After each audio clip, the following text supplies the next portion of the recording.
حست أكفس عام في تاريخ البشرية.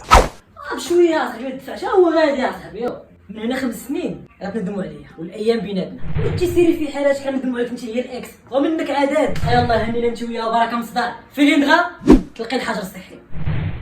سميتي لكم ماما وهذا العام اللي غدوزو معايا هو اكفس عام في حياتكم. باقي عاقلين على اي حاجه كانت كتدخل للدار كديروها في السطور وكتعقموها كنتو حالتكم اصاحبي.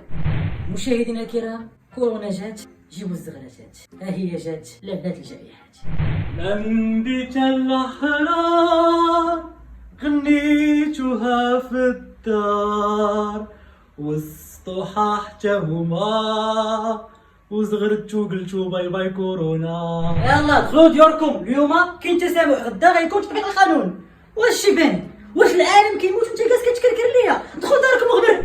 واش مازال ما داش ديك الطياره اللي غتعقم المغرب كامل من السما؟ ديروني نساو شي حاجه سميتها كورونا ولكن ضروري باش تكملوا بيا باش المناعه ديالكم تولي كتغوت. ضرب 3 ماشي هي 2 فكروا فيها مزيان. وانتم قولوا لي مبروك راه مراتي ولات لي وليد ولكن بغيت نتشاور معاكم واش نسميه بيتا ولا دلتا ولا الفا ولا كاع اوميكرون. النهار الاول قلت لكم صبروا راه كلشي غادي يفوت. الحمد لله كورونا مشات والمهمه ديالي في هذه الحياه سالات. تهلاو براسكم.